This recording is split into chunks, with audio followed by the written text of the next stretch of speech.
Time moved strangely in the alien ship. There were no windows, no sun to mark the passing of hours. Only the dim glow of strange symbols on the walls and the endless hum of machines. June could not see. He had been awake for what felt like days. Maybe it was only hours. He could not tell. The creatures came and went on their own schedule. They poked him with tools. They scanned his body with lights. They spoke about him as if he could not hear. June listened to everything. He watched everything. He remembered everything. The creatures called themselves the Veth. He had learned this from their conversations.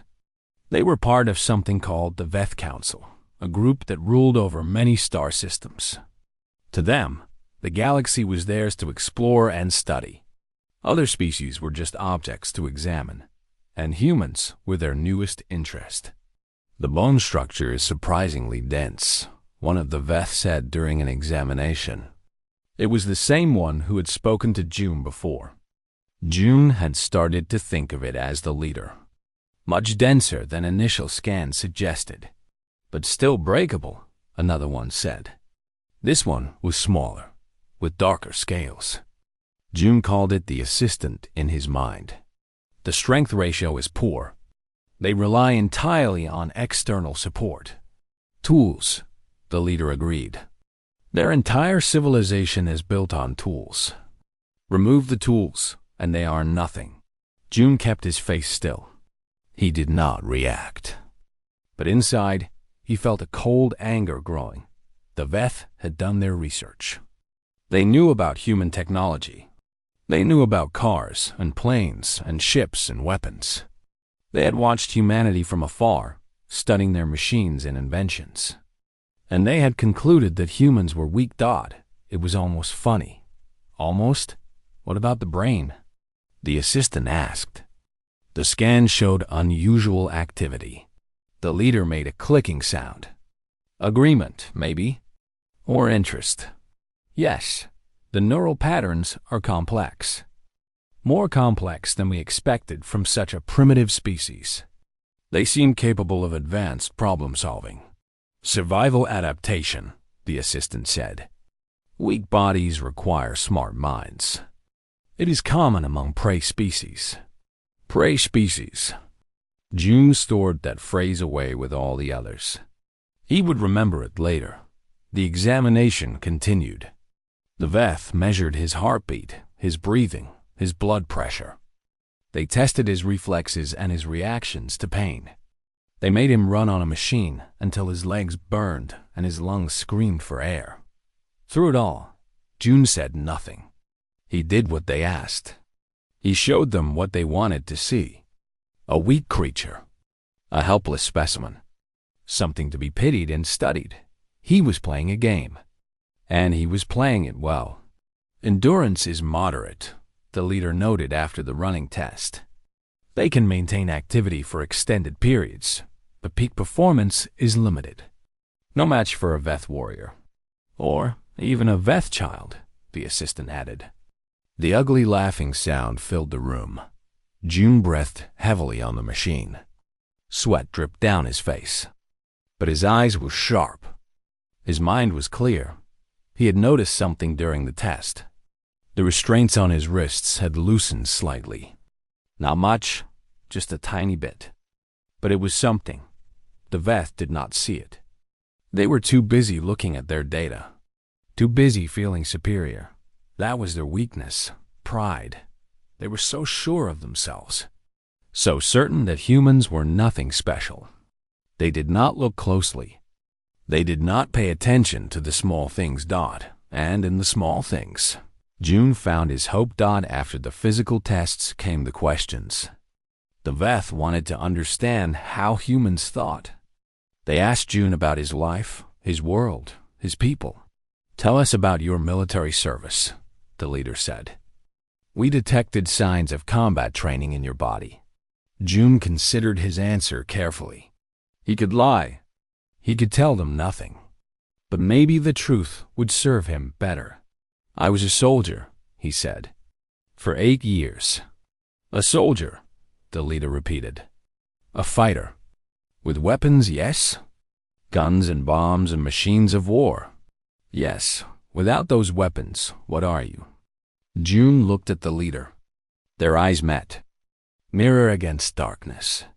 Still a soldier, June said. The Veth did not understand. He could see it in their stillness and the way they looked at each other. The concept made no sense to them. Explain, the leader demanded.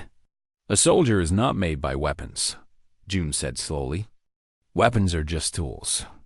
A soldier is made by training, by discipline, by will. Will, be assistant repeated. An abstract concept. It cannot be measured. No, June agreed. It cannot. The Veth were silent for a long moment. Then the leader spoke again. We have studied many species. All of them believed themselves special. All of them believed they had some quality that made them different. They were wrong. In the end, they were all just flesh and bone. Just like you. Maybe, June said. Or maybe you have never met a species like us. More silence. The Veth exchanged looks. Then the leader made a sound that might have been dismissal. Return him to his chamber. We have collected enough data for now. The smaller Veth came forward. They unhooked the restraints and pulled June off the machine. His legs were weak from the running, but he forced himself to stand straight. He would not stumble. He would not fall. They led him through gray corridors.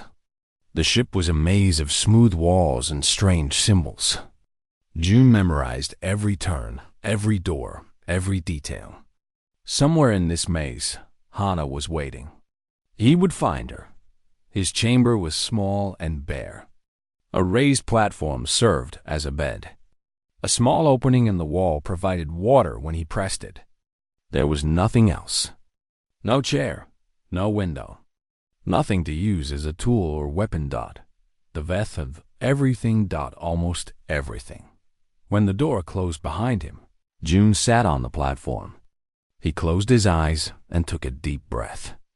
Then he began to move his wrists. The restraints had loosened during the running test. Not by accident. June had made them loosen. He had flexed his muscles in a certain way, twisted his arms at certain angles. Old tricks from his military training. Ways to escape from ropes and cuffs and other bindings. The Veth metal was stronger than anything on Earth, but it still followed the laws of physics. Pressure and friction and leverage still worked. It would just take longer. June worked his wrists back and forth. The skin rubbed raw. Blood seeped out. He ignored the pain. Pain was just information. It told him he was alive. Hours passed. Maybe days. June lost track. He ate when food came through a slot in the door. He drank water from the wall. He slept in short bursts. And always, he worked on the restraints. The Veth thought they knew humans. They had done their scans and their tests and their measurements. They had reduced humanity to data points on a screen. But they did not know the most important thing about humans. They did not know what happened when a human had something to fight for. June thought about Hana, her smile, her laugh, the way she looked at him when she thought he was not watching. She was somewhere in this ship, scared and alone. And she was counting on him. He would not fail her. The restraints would break. The door would open. The Veth would learn. Humans were not weak. Humans were not helpless. Humans were survivors. And June was going to prove it. The darkness was the first thing June noticed. It was not the darkness of night or the darkness of a closed room.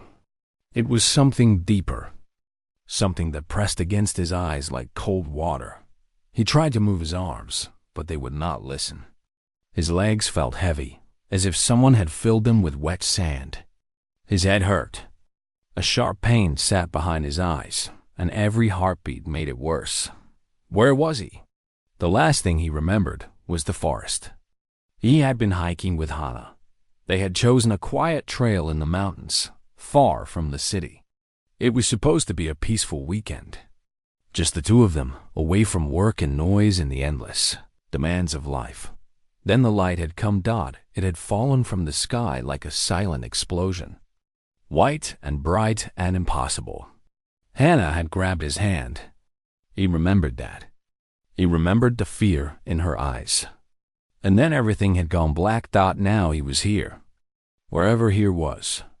June forced his eyes to open wider. Slowly, the darkness became less complete. He could see shapes now. The ceiling above him was smooth and gray. It curved slightly, like the inside of a shell. Strange symbols glowed faintly along the edges, colors he could not name. This was not Earth. The thought hit him like a punch to the chest. He was not on Earth. He was somewhere else. Somewhere far, far away. He tried to sit up, but something held him down. Metal bands wrapped around his wrists and ankles. Another band crossed his chest. They were cold against his skin, and no matter how hard he pulled, they did not move. June was not a weak man. He had served in the military for 8 years. He had trained his body to fight, to survive, to endure. But these restraints were different. They were not made by human hands. A sound reached his ears. Footsteps, but wrong. Too many of them, coming too fast. The pattern was strange, like someone walking on too many legs. Light flooded the room. June closed his eyes against it, then forced them open again. He would not show weakness. He would not give them that. 3 figures stood before him. They were tall, taller than any human he had ever seen. Their bodies were thin and covered in scales that shimmered like oil on water. They had 4 arms each and moved with a grace that made June think of insects. Their faces were flat, with large eyes that reflected the light like mirrors. These were not humans. These were not anything from Earth. One of them stepped forward. It made a sound, a series of clicks and whistles that meant nothing to June. Then a small device near its neck glowed, and words came out. Strange, mechanical words. "The specimen is awake," it said. "Begin recording." Specimen. The word burned in June's mind. They called him a specimen, like he was a bug under glass. Like he was nothing. "Where am I?" June asked. His voice was rough. His throat felt like sand. "Where's Hannah?" The creatures looked at each other. More clicks and whistles passed between them. Then the one with the translator spoke again. "The female is in another chamber. She's being studied separately." Studied. The word made June's blood run cold. What did they mean by studied? What were they doing to her? "Let her go," June said. He pulled against the restraints. The metal dug into his skin, but he did not care. "Let us both go, now." The creatures did not react to his anger. They watched him the way scientists watch animals in cages, with cold interest, with no emotion at all. "Fascinating," one of them said. "It shows aggression even in a helpless state. Note this behavior." Another one moved closer. It held a small tool in one of its 4 hands. The tool glowed with soft blue light. "We must complete the physical examination," it said. "The Council wishes to understand this species fully." The tool touched June's arm. Pain shot through his body, sharp and sudden. He clenched his teeth to stop himself from screaming. He would not give them the satisfaction. "Remarkable pain tolerance," the creature observed. "Higher than expected, but still within acceptable limits. What do you want from us?" June asked. The pain was fading, but the anger remained. It burned in his chest like a fire. The lead creature tilted its head. The movement was strange, almost curious. "What?" It repeated. "We want knowledge. Your species is new to us. You appeared in this sector only recently. The Council has ordered a full study." "We are not animals," June said. "We are people. We are people. We have rights." A sound came from the creatures. It took June a moment to realize they were laughing. It was an ugly sound, cold and hollow. "Rights," the translator said. "What a curious concept. You have no rights here. Human, you are far from your world, far from your tools and machines. Here, you are nothing but flesh and bone." The creature leaned closer. Its mirror eyes reflected June's face back at him. "Your species is weak," it said. "You have no natural weapons. No claws, no fangs, no armor. Without your tools, you are among the frailest creatures in the known galaxy. That is why you were chosen for study. The Council wishes to understand how such weak beings manage to survive at all." June said nothing. He looked into those cold mirror eyes and kept his face blank. Inside, his mind was racing. They thought humans were weak. They thought humans were helpless without machines and weapons. They had taken him and Hannah because they believed they posed no threat. They were wrong. June did not know how he would escape. He did not know how he would find Hannah. But he knew one thing with absolute certainty. These creatures had made a mistake. A terrible, terrible mistake. And they would learn the truth about humans. The hard way. The creatures turned and walked away. The lights dimmed. June was alone again in the darkness. But this time, the darkness did not feel so heavy. This time, it felt like a friend. A place to think. A place to plan. He tested the restraints again. They were strong. But nothing was unbreakable. Nothing was impossible. Somewhere in this place, Hannah was waiting. Somewhere in this place, answers were hiding. June closed his eyes and began to wait. He was patient. He was determined. And he was human. That would be enough. The hours after the battle were filled with smoke and sorrow. The Vel counted their dead. Over 60 crew members had fallen to the Drac attack. Many more were wounded. The station itself was badly damaged, with entire sections open to space. Cal walked through the broken corridors in a daze. He had spent his whole life studying alien species, trying to understand them, trying to predict their behavior. He had believed that genetics held the answers. That if you knew what a creature was made of, you could know what it would do. Humans had destroyed that belief in a single night. The surviving Vel did not know how to treat the humans now. These were still prisoners, technically. They had been captured. They were research subjects. But they had also saved the station. They had fought and died beside Vel soldiers. They had protected Vel children. Commander Doc made a decision. The humans would be given medical care. They would be fed. They would be treated as guests, not prisoners. It was the least the collective could do. Kel found Elder Wren in the medical bay, helping to treat wounded Vel. The old scientist worked slowly but with practiced hands. He had done this before, Kel realized. Wren had seen battles. He had seen death. "You were right," Kel said quietly. "About everything."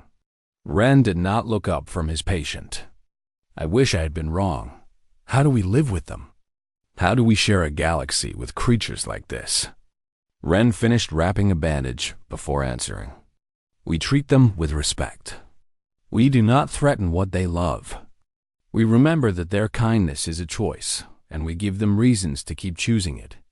And if we fail, if we give them a reason to choose violence, then we die." Wren's voice was simple, without drama. "They are not evil, Kel. They are not cruel. But they are absolute. When they love completely. When they protect without limit. And when they fight," he shook his head. "You saw what happens when they fight." Cal left the medical bay and continued walking. He did not know where he was going. He simply needed to move. He found himself in the residential section of the station. This area had suffered less damage. Families lived here. Children played in these halls during normal times. Now it was quiet, the residents hiding in safe rooms or helping with the wounded. Kel heard a sound ahead, soft, rhythmic, like a voice, but not VELL. He followed the sound to a small room. The door was open. Inside, he saw something that stopped him completely. Captain Tay sat on the floor, his back against the wall. His hands were still covered in dried drac blood. His clothes were torn and dirty. He had cuts on his face and arms that he had not bothered to treat. In his arms, he held a Vel infant. The baby was small, maybe 6 months old by Vel standards. It had pale blue skin and 4 eyes that were still learning to focus. It had been separated from its parents during the attack. Somehow, in all the chaos, Tay had found it. He was singing to it. The song was quiet and low. Kel did not understand the words, but the melody was gentle, like water flowing over smooth stones. Tay rocked the infant slowly, keeping time with the song. His blood-stained hands held the tiny creature with impossible care. The same hands that had killed 12 Drac warriors. Kel stood in the doorway, unable to speak. He watched the deadliest creature he had ever seen comfort a baby from a species that had imprisoned him. The scene made no sense. It broke every rule of behavior he had ever studied. Tay looked up and saw Kel watching. His expression did not change. He simply continued singing until the infant fell asleep. Then he carefully lowered it into a nearby basket that someone had prepared as a makeshift bed. "Its parents are dead," Tay said quietly. "I found them in the corridor." The Drac had been thorough. Kel found his voice. "You saved it. It was alone. Scared. What else would I do? You killed so many. And now this." Tay stood slowly.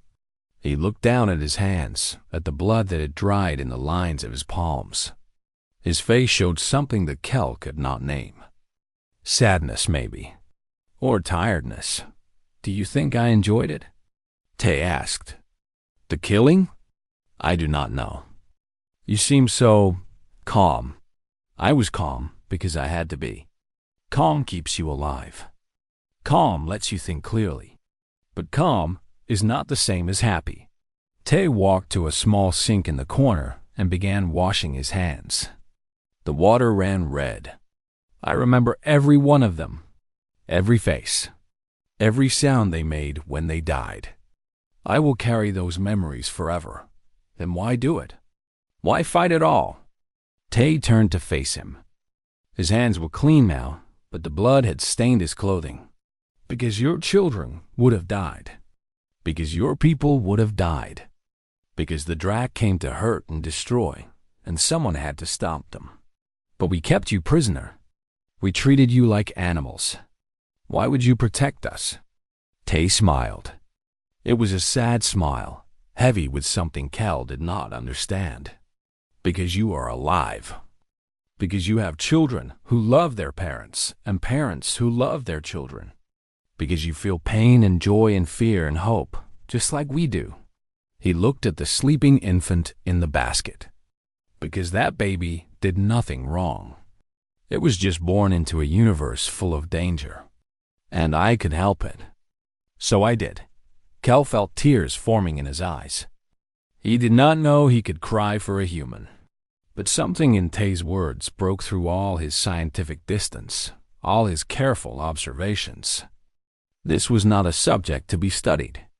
This was a person capable of terrible violence and infinite kindness, bound together in one strange package. "I do not understand your species," Kel admitted. "We do not always understand ourselves." Tay sat down on a chair, suddenly looking very tired. "We have this thing inside us, this capacity for darkness. Every human knows it is there. We feel it when we are angry. We feel it when someone threatens what we love. It whispers to us. It tells us to hurt, to destroy, to make our enemies pay. And yet you help us? Because we also have something else. A choice. We can listen to the darkness, or we can listen to something better. Compassion, mercy, love. We can choose to protect instead of destroy. We can choose to heal instead of hurt. He looked at Kel with those dark, unreadable eyes. The darkness never goes away. It is always there, waiting. But we put a leash on it. We control it. We only let it out when we must, when there is no other way. And when you let it out? Tay's expression hardened for just a moment. Kel saw the killer behind those eyes, the predator that had torn through Drac soldiers like they were made of paper. When we let it out, we do what needs to be done, completely, without hesitation. And then we put it away again and try to remember how to be kind. The infant made a small sound in its sleep. Tay's expression softened immediately. He reached over and gently adjusted the blanket covering the baby. Kel watched this and finally understood that human compassion was not weakness. It was the leash they placed on their own darkness. It was the choice they made every day to be gentle when they could easily be terrible. Their kindness was not the absence of violence.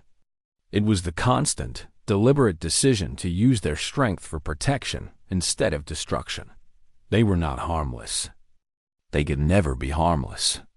But they chose, moment by moment, to be kind.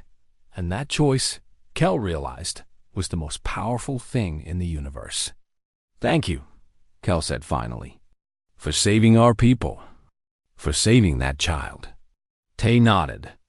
"Thank you for trying to understand." They sat in silence as the damaged station hummed around them. Outside the window, stars shone cold and distant. Somewhere in that vast darkness, other species were fighting, killing, conquering. The galaxy was not a kind place, but in this small room, a human held a Vel infant and sang its songs from a world far away. A killer became a protector. A scientist learned that some things cannot be measured, and Kel finally understood what made humanity special. They were not the strongest species. They were not the smartest. They were not the most advanced, but they were the only species that had learned to be both monster and guardian, to hold violence and love in the same heart, to choose every single day which one to let out. They searched human DNA for compassion. They found it, right next to remorseless killer instinct. And somehow, impossibly, beautifully, humans had made those two things work together. The baby slept. Tay hummed softly. Kel watched and wondered at the strange, terrifying, wonderful creatures called humans. And outside, the stars kept shining, unchanged by the small miracle happening below. The attack came 3 days later. Kel had spent those days trying to convince Commander Doc of the danger. He had shown the genetic data. He had told Ren's story about the colony ship. He had explained the dual nature of humanity. Doc had listened. He had nodded. And then he had done nothing. "They are 12 prisoners in locked cells," Doc had said. "Half of them are wounded. What can they possibly do?" Kel had no answer. He could not explain the fear he felt when he looked at Captain Tay. He could not put into words the cold intelligence he saw behind those dark human eyes.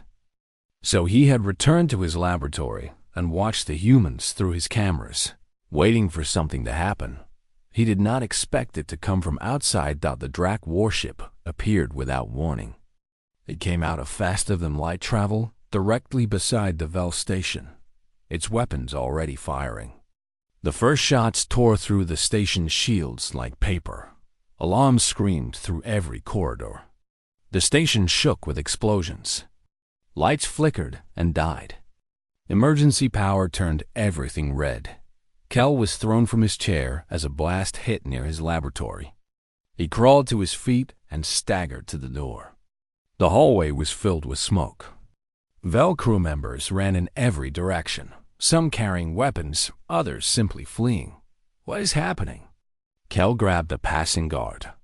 "Drac raid," the guard shouted over the noise. "They want our research data." They are boarding through Section 7. The guard pulled away and ran toward the fighting. Kel stood alone in the damaged corridor, his mind racing. Section 7 was near the holding cells, near the humans. He began to run. The station was falling apart around him. Ceiling panels crashed down. Fires burned in open doorways. Bodies lay on the floor, both Vel and Drac. The Drac were easy to identify. They were massive creatures, covered in natural armor with 4 arms and teeth like knives. They fought with brutal efficiency, tearing through Vel defenders like they were nothing. Kel reached the holding area to find chaos. The Drac had broken through the main door. 5 of them were inside, killing everything that moved. The Vel guards were already dead, their bodies scattered across the floor. The holding cells had been damaged by weapons fire, and their doors hung open. The humans were out. Kel pressed himself against the wall, trying to stay hidden. Through the smoke, he saw Yuna. She was moving through the room, but not toward the exit. She was heading toward the station's nursery wing, where the young Vel children were kept. 2 Drac soldiers stood between her and the nursery door. They were huge, armed, and covered in the blood of their kills. Any sensible creature would have run the other way. Yuna did not run. "There are children in there," she said, her voice somehow calm despite everything. "Let me through." The Drac made sounds that might have been laughter. One of them reached for her with a massive clawed hand. What happened next burned itself into Kel's memory forever. A shape came out of the smoke behind the Drac. It moved fast, faster than Kel thought possible. It was Captain Tay had a metal bar in his hands, torn from one of the broken cell doors. He swung it at the first Drac's knee with terrible precision. The joint shattered. The Drac screamed and fell. Before the second Drac could react, Tay was on him. The human moved like water, flowing around the alien's defenses. The metal bar crashed into the Drac's elbow. Then his throat. Then his skull. Both Drac were down in less than 5 seconds. Tay stood over their bodies, breathing hard. Blood dripped from the metal bar. His face showed nothing. No anger. No fear. No satisfaction. His eyes were empty and cold, like a machine designed for one purpose. "Go," he said to Yuna. "Get the children out." Yuna nodded and ran into the nursery. Tay turned and walked deeper into the station, toward the sounds of fighting. Kel followed.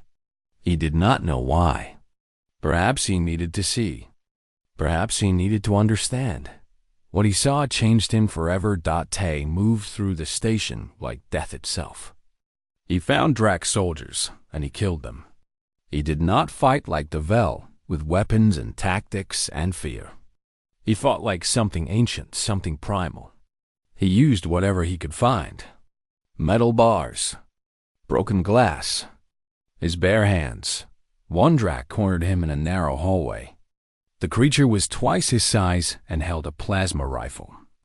It should have been an easy kill. Tay did not slow down. He ran straight at the Drac, ducking under its first shot. He grabbed the rifle barrel and pushed it aside. Then he drove his fingers into the Drac's eyes. The creature screamed and dropped its weapon. Tay picked it up and shot the Drac in the chest. Then he kept walking. Kel counted 12 Drac bodies left in Tay's wake. 12 of the most dangerous warriors in the galaxy, killed by one small human with no armor and no real weapons. And through it all, Tay's expression never changed. His hands were steady. His breathing was controlled. He killed with the same calm efficiency that Yuna showed when treating patients. For him, this was simply work that needed to be done. The battle lasted less than an hour. The Drac had not expected serious resistance. They had come for a quick raid on a research station. Instead, they found something they could not understand. Tay did not fight them all alone. The other healthy humans joined him, freed from their cells by the chaos. Even some of the wounded found ways to help. They worked together without speaking, as if they shared one mind. They protected each other. They covered each other's movements. They fought as a pack. When the last track fell, the station was quiet. Fires still burned. Bodies still lay in the corridors. But the attack was over. Kel found Una in the nursery wing. She had gathered all the young Vel children into one room and was keeping them calm. Some of the children were crying. Una held them and sang softly in a language Kel did not understand. Her voice was gentle. Her hands were steady. She had drac blood on her uniform. Kel looked at her and understood something terrible. She had killed too.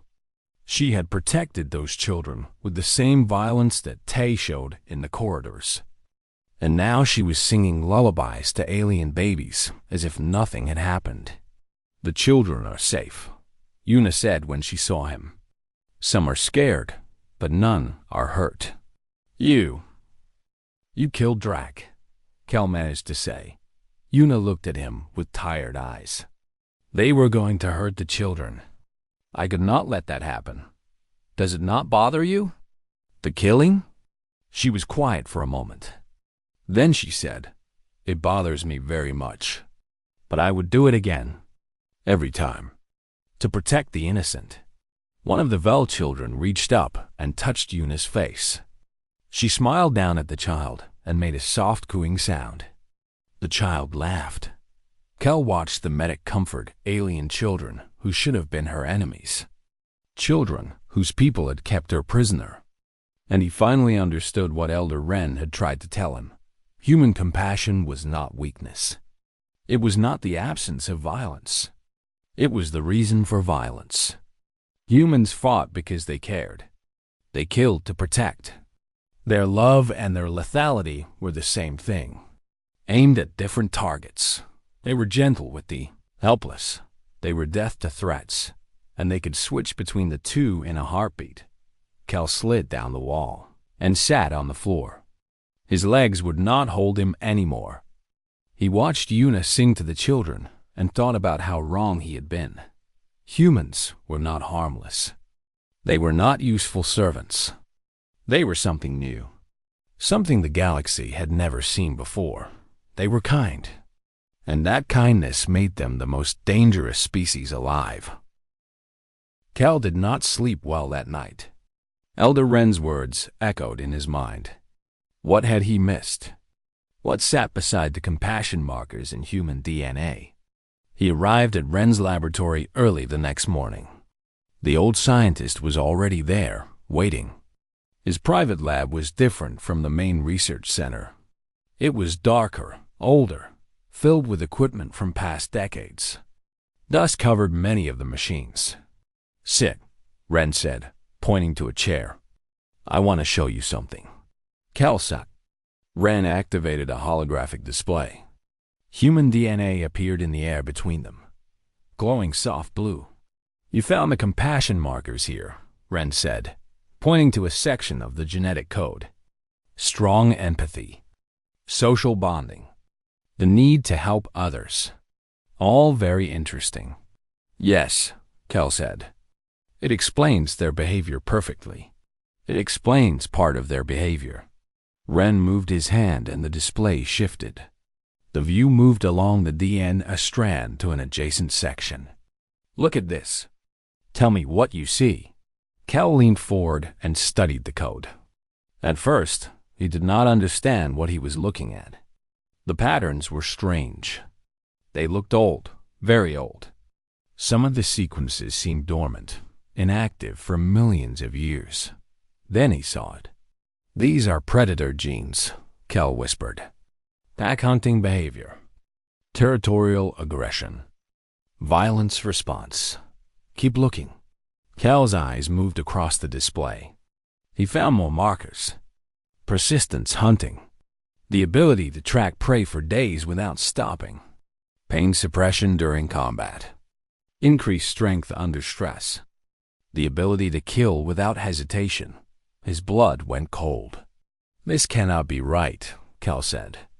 These genes are right next to the compassion markers. They are connected. They are more than connected, Ren said. They are bonded. In human genetics, compassion and killing instinct are two sides of the same system. You cannot have one without the other. Cal stared at the display. His 4 eyes blinked rapidly as his mind tried to process what he was seeing. The genetic structure was unlike anything he had studied before.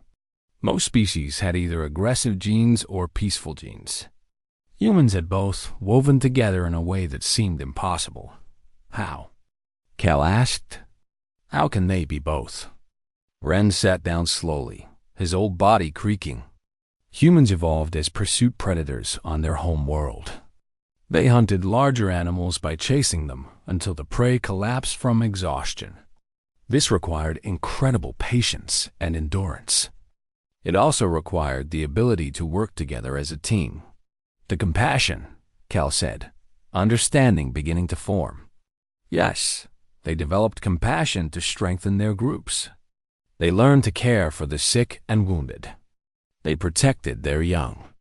They shared food and resources. This made them better hunters, better survivors. But the predator genes never went away. Ren's clouded eyes seemed to focus on something far away. The compassion was added on top of the predator instincts. It did not replace them. Humans are still, at their core, hunters. They simply learn to control when they hunt and when they care. Cal stood up suddenly. He felt sick. The medic, Yuna, she helped our guard.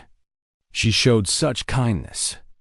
And she is capable of terrible violence if the right conditions are met. Ren nodded slowly. I have studied humans for over 60 years, Cal. I have seen things that would make you wish you had never started this research. Tell me. Ren was quiet for a long moment. Then he spoke. 30 years ago, we captured a human colony ship. 300 humans.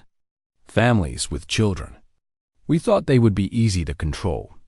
They were so kind to each other, so gentle with their young ones. Ren's voice became heavy with memory. We made them work in the mining stations. We separated families to make them easier to manage. We thought their compassion made them weak. We were wrong. What happened? They planned a revolt. They did not fight like the aggressive species we knew. They did not make threats or show anger. They simply worked and waited. They gathered tools that could be used as weapons. They learned the patrol schedules of our guards. They smiled at us. They were kind to us. And one night, they attacked. Cal felt his heart beating faster. How bad was it? They killed every Vel on that station. 200 of our people. Dead in one night. Ren closed his eyes. The humans lost only 43. And do you know what they did after? Cal could not speak. He shook his head. They buried our dead. They said prayers for them. They expressed regret for the lives they had taken. Then they took our ships and flew away. They felt sorry for killing us, but they did not hesitate to do it when they believed it was necessary. The laboratory was silent. Cal stared at the holographic DNA still floating in the air. The compassion markers glowed beside the predator genes. Two halves of the same whole. The other species in the galaxy are simple, Ren continued. The Drak are always aggressive. The Morn are always peaceful. We can predict their behavior. We can prepare for it. Humans are different. They can switch between kindness and killing in an instant. And they feel both equally strongly. Why has this not been reported to the High Council? Cal demanded. It was 60 years ago when I first discovered it. They did not believe me. The compassion data was easier to accept. It made humans seem manageable. The predator data was uncomfortable. Ren stood and walked to his window. Outside, the stars shone cold and distant. I have watched your medic, Yuna. She is everything you described. Kind, gentle, full of compassion. She would give her life to save another. But I've also watched your Captain Tay. What about him? He does not speak much. He does not show emotion. He sits in his cell and watches. He studies our guards. He counts their weapons. He notes their patrol times. He's doing exactly what those colonists did 30 years ago. Cal's blood turned to ice. He is planning something. He is waiting. Humans are very good at waiting. Their ancestors would chase prey for days across open plains. Patience is in their blood. What should I do? Ren turned to face him. Tell the commander. Show him the full genetic profile. Make him understand that these creatures are not harmless pets. They are apex predators who have learned to wear the mask of kindness. Cal nodded slowly. And if he does not believe me, then pray to whatever gods you worship that we never give the humans a reason to stop being kind. Cal left Ren's laboratory with his mind spinning. He had come to this station believing he would unlock the secrets of humanity. Instead, he had discovered something that frightened him to his core. Humans were not one thing or another. They were both. They could hold a dying enemy and weep for them. Then they could stand up and kill 100 more without hesitation. Their compassion was real. Their violence was real. And they chose, moment by moment, which one to show the world. Cal walked toward the commander's office. He had to share what he had learned. He had to warn them all. But as he walked, he passed by the holding cells. Through the bars, he saw Captain Tay sitting quietly in the corner.